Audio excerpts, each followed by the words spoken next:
Luke chapter 6. One Sabbath, Jesus was going through the grain fields, and his disciples began to pick some heads of grain, rub them in their hands, and eat the kernels. Some of the Pharisees asked, "Why are you doing what is unlawful on the Sabbath?" Jesus answered them, "Have you never read what David did when he and his companions were hungry? He entered the house of God, and taking the consecrated bread, he ate what is lawful only for priests to eat. And he also gave some to his companions." Then Jesus said to them, "The Son of Man is Lord of the Sabbath." On another Sabbath, he went into the synagogue and was teaching, and a man was there whose right hand was shriveled. The Pharisees and the teachers of the law were looking for a reason to accuse Jesus, so they watched him closely to see if he would heal on the Sabbath. But Jesus knew what they were thinking and said to the man with the shriveled hand, "Get up and stand in front of everyone." So he got up and stood there. Then Jesus said to them, "I ask you, which is lawful on the Sabbath, to do good or to do evil, to save life or to destroy it?" He looked around at them all and then said to the man, "Stretch out your hand." He did so, and his hand was completely restored. But the Pharisees and the teachers of the law were furious and began to discuss with one another what they might do to Jesus. One of those days, Jesus went out to a mountainside to pray and spent the night praying to God. When morning came, he called his disciples to him and chose 12 of them, whom he also designated apostles: Simon, whom he named Peter, his brother Andrew, James, John, Philip, Bartholomew, Matthew, Thomas, James, son of Alphaeus, Simon, who was called the Zealot, Judas, son of James, and Judas Iscariot, who became a traitor. He went down with them and stood on a level place. A large crowd of his disciples was there, and a great number of people from all over Judea, from Jerusalem, and from the coastal region around Tyre and Sidon, who had come to hear him and to be healed of their diseases. Those troubled by impure spirits were cured, and the people all tried to touch him, because power was coming from him and healing them. Looking at his disciples, he said, "Blessed are you who are poor, for yours is the kingdom of God. Blessed are you who hunger now, for you will be satisfied. Blessed are you who weep now, for you will laugh.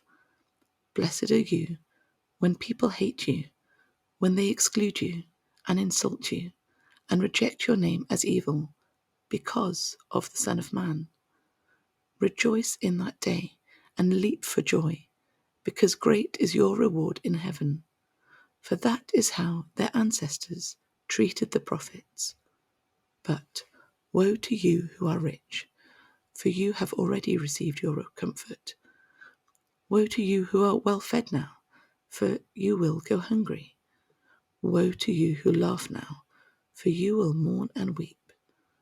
Woe to you when everyone speaks well of you, for that is how their ancestors treated the false prophets. But to you who are listening, I say, love your enemies, do good to those who hate you, bless those who curse you, pray for those who mistreat you. If someone slaps you on one cheek, turn to them the other also. If someone takes your coat, do not withhold your shirt from them. Give to everyone who asks you, and if anyone takes what belongs to you, do not demand it back. Do to others as you would have them do to you. If you love those who love you, what credit is that to you? Even sinners love those who love them. And if you do good to those who are good to you, what credit is that to you? Even sinners do that. And if you lend to those from whom you expect repayment, what credit is that to you? Even sinners lend to sinners, expecting to be repaid in full. But love your enemies, do good to them, and lend to them without expecting to get anything back. Then your reward will be great, and you will be children of the Most High, because He is kind to the ungrateful and wicked. Be merciful, just as your Father is merciful. Do not judge, and you will not be judged. Do not condemn, and you will not be condemned. Forgive, and you will be forgiven. Give, and it will be given to you. A good measure, pressed down, shaken together, and running over, will be poured into your lap. For with the measure you use, it will be measured to you. He also told them this parable. Can the blind lead the blind? Will they not both fall into a pit? The student is not above the teacher, but everyone who is fully trained will be like their teacher. Why do you look at the speck of sawdust in your brother's eye and pay no attention to the plank in your own eye?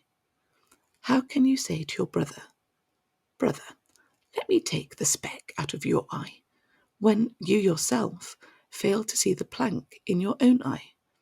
You hypocrite! First take the plank out of your eye, and then you will see clearly to remove the speck from your brother's eye. No good tree bears bad fruit, nor does a bad tree bear good fruit. Each tree is recognized by its own fruit. People do not pick figs from thorn bushes or grapes from briars. A good man brings good things out of the good stored up in his heart, and an evil man brings evil things out of the evil stored up in his heart. For the mouth speaks what the heart is full of. Why do you call me Lord, Lord, and do not what I say? As for everyone who comes to me and hears my words and puts them into practice, I will show you what they are like. They are like a man building a house who dug down deep and laid the foundation on rock. When a flood came, the torrent struck that house, but could not shake it, because it was well built. But the one who hears my words and does not put them into practice is like a man who built a house on the ground without a foundation. The moment the torrent struck that house, it collapsed, and its destruction was complete.